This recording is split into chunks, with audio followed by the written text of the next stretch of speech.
बहुत समय पहले की बात है। एक घना जंगल था जिसमें कई प्रकार के जानवर रहते थे। इस जंगल में एक शेर था जिसका नाम था शेरू। शेरू अपने साहस और ताकत के लिए पूरे जंगल में मशहूर था।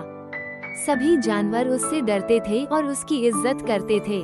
लेकिन शेरू का दिल बहुत अच्छा था।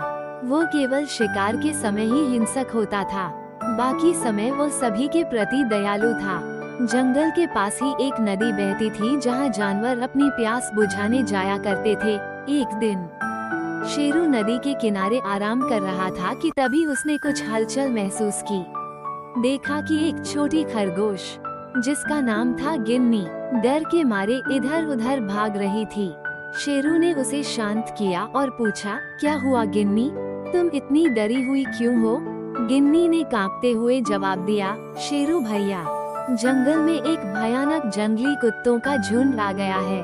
वे सबको डरा रहे हैं और हमारे खाने पीने की चीजों को लूट रहे हैं। हम छोटे जानवर तो उनसे मुकाबला भी नहीं कर सकते।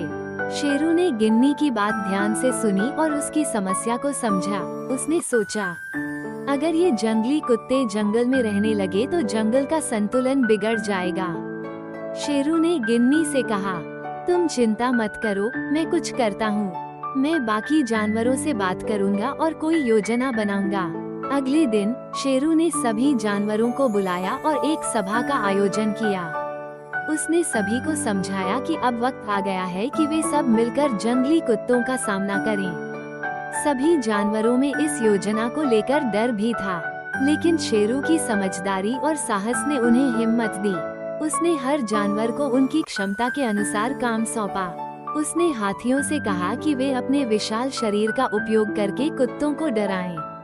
बंदरों से कहा कि वे पेड़ों से कुत्तों पर फलों की वर्षा करें। और छोटे जानवरों को सिखाया कि वे शोर मचाकर कुत्तों को भ्रमित करें। जब रात हुई, सभी जानवर अपनी अपनी जगहों पर तैयार थे। जंगली कुत्तों का झुंड धीरे धीरे जंगल में आया। जैसे ही उन्होंने अंदर कदम रखा, हाथियों ने जोर से चिंघाड़ना शुरू किया। बंदरों ने ऊपर से फलों की बरसात शुरू कर दी, जिससे कुत्ते घबरा गए। छोटे जानवरों ने अपने नुकीले पंजों से पत्तियां और लकड़ियां फेंकना शुरू कर दिया। चारों ओर से घिरे कुत्तों को लगा कि पूरा जंगल उन पर हमला कर रहा है। कुत्तों ने शेरू को देखा और डर के मारे वहां से भाग खड़े हुए। उनकी दुमों में जैसे आग लग गई हो। वे उल्टे पैरों लौट गए और फिर कभी उस जंगल की ओर मुड़कर नहीं देखा। शेरू और सभी जानवरों ने मिलकर जंगल को सुरक्षित कर लिया था। अगले दिन जंगल में खुशियों का माहौल था। सभी जानवर शेरू की तारीफ कर रहे थे और उसके प्रति कृतज्ञ थे। लेकिन शेरू ने सभी को समझाया, ये जीत मेरी अकेले की नहीं है, ये हमारी एकता की जीत है।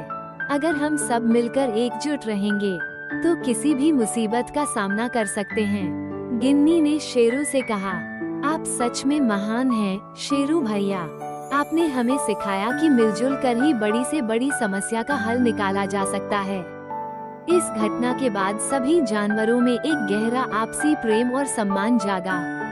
उन्होंने मिलकर एक प्रतिज्ञा ली कि चाहे कोई भी मुसीबत आए, वे एकजुट होकर उसका सामना करेंगे। इस तरह जंगल में फिर से शांति लौट आई और सभी जानवर खुशी खुशी रहने लगे। और इस तरह शेरू की समझदारी और जानवरों की एकता ने पूरे जंगल में एकता की शक्ति का संदेश फैला दिया। ये कहानी जंगल के हर कोने में सुनाई जाने लगी और आने वाली पीढ़ियां भी इससे प्रेरित होने लगी। इस कहानी से हमें ये सीख मिलती है कि चाहे कितनी भी मुश्किल परिस्थिति क्यों न हो, एकजुटता और मिलजुल कर काम करने से हर समस्या का हल निकाला जा सकता है।